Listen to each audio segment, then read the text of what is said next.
Chapter 15. The Chief Gets a Bomb. "What's up now?" asked Joe when the Hardy Boys had left the house. "Chief Colligan and Detective Smuff must miss that train." "But how?" "I don't know just yet, but they've got to miss it. If they reach the hospital tonight, they'll interview Jackley first. One of two things will happen. They'll either get a confession and take all the credit for clearing up the case, or they'll go about it so clumsily that Jackley will say nothing and spoil everything for Dad." The Hardy Boys walked along the street in silence. They realized that the situation was urgent, but although they racked their brains trying to think of some way in which to prevent Chief Colligan and Detective Smuff from catching the train, it seemed hopeless. "Let's round up the gang," suggested Joe. "Perhaps they can think of something." The gang consisted of the boys who had been with Frank and Joe the day they held the picnic in the woods. There was, of course, Chet Morton. Besides him were Alan Hooper, otherwise known as Biff, because of his passion for boxing, Jerry Gilroy, Phil Cohen, and Tony Brito, all students at the Bayport High School. They were usually to be found on the school campus after hours, playing ball, and there the Hardy Boys soon located them. The game was just breaking up.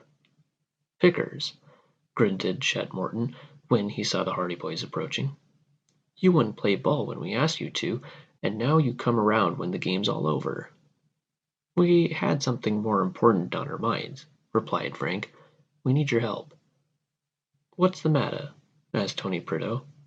Tony was the son of a preposterous Italian building contractor, but he had not yet been in America long enough to talk the language without an accent, and his attempts were frequently the cause of much amusement to his companions.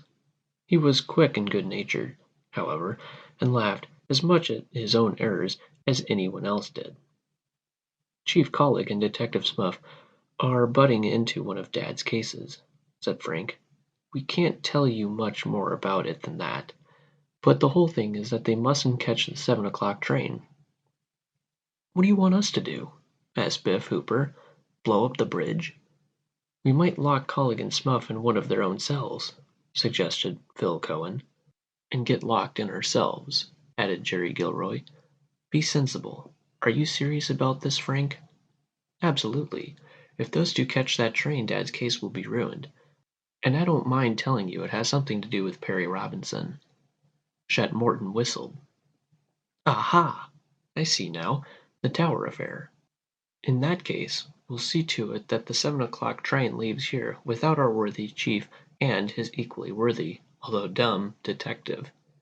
He hated Smuff, for the sleuth had once or twice tried to arrest the boys for bathing in a forbidden section of the bay. "There is only one question left," said Phil solemnly. "And what is that?" "How to keep them from getting on the train."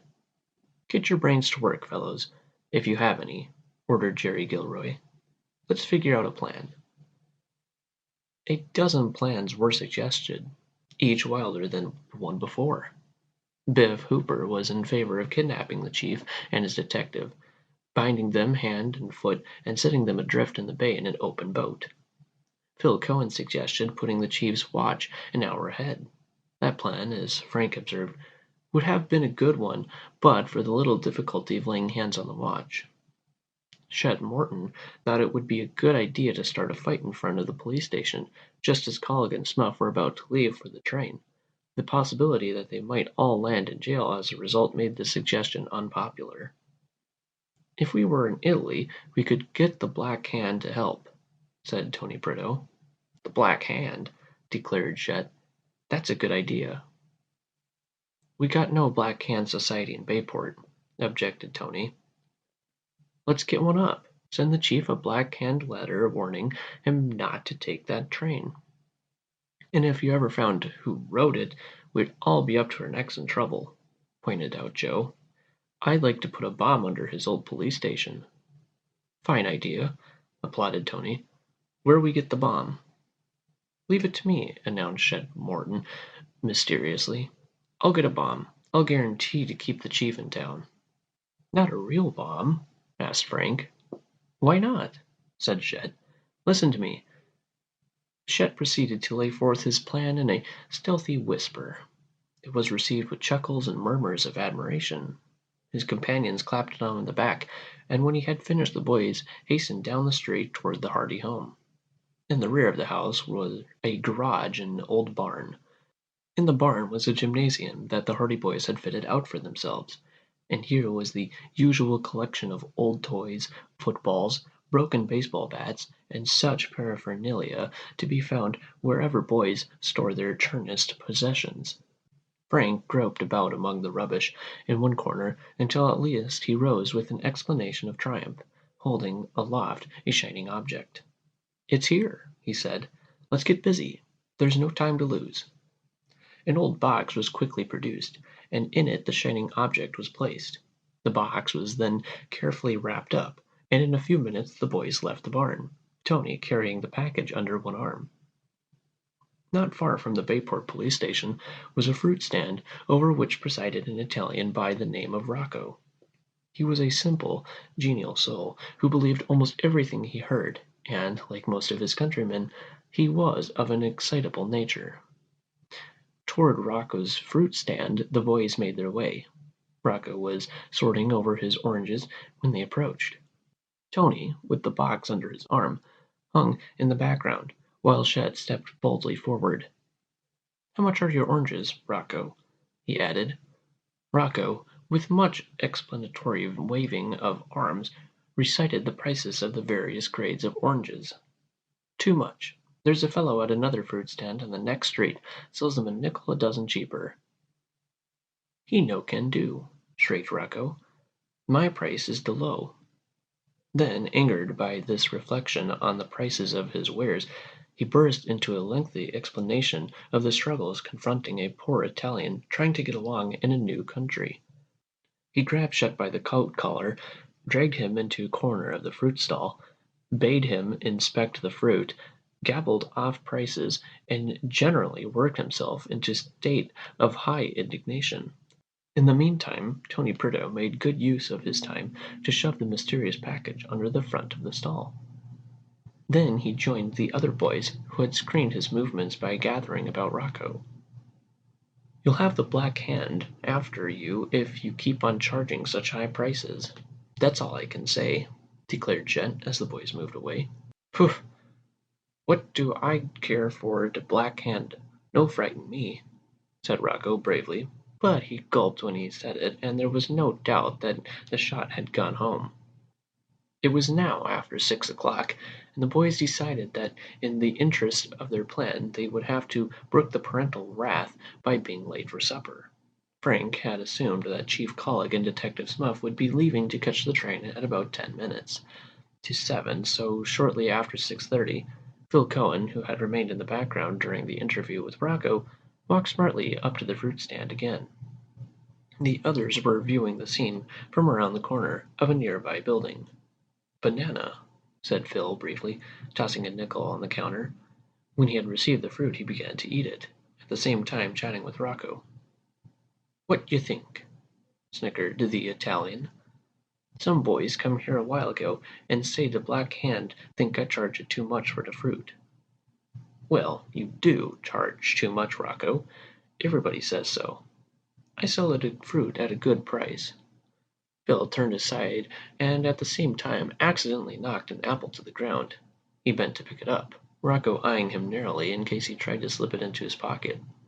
But Phil did not get up at once. Instead he said, "Oi, what's this? What you find?" "What's this, Rocco?" Phil arose from in front of the stand, with the package in his hands. "I found this under the counter." Rocco stared, his mouth opened in dismay, for, sounding clearly from the inside of the package, came a steady tick-tock, tick-tock. "A bomb!" he shrieked. "Put him down!" Thereupon he scrambled wildly over the array of fruit at the back of the stand, knocked over a tray of oranges, and went sprawling over the opposite counter, roaring "Police" at the top of his lungs.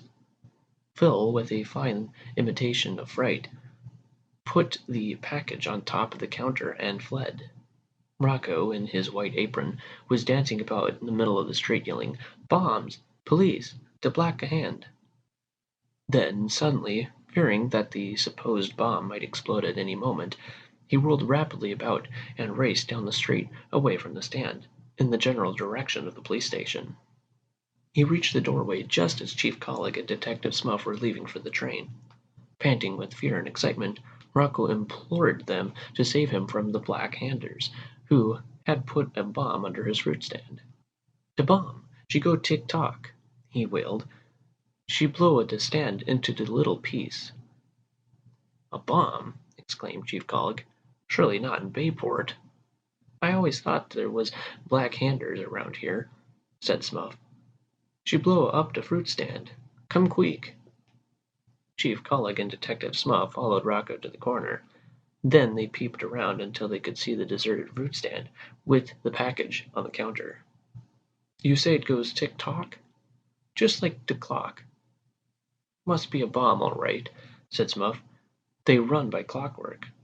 "Might go off any minute," observed the Chief. "I hate to go near it.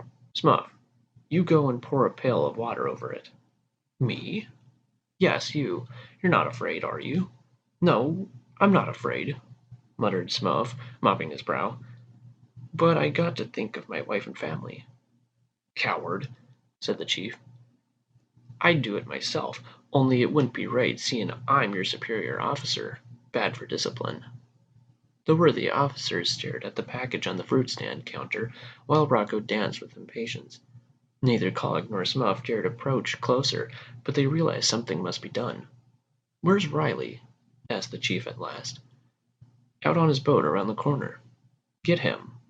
Smuff departed hastily, glad of the chance to get away from the vicinity of the bomb. He was some time in locating Con Riley, and when at last the minion of the law was escorted back to the Chief, 7 o'clock had come and gone. So had the train. End of chapter 15.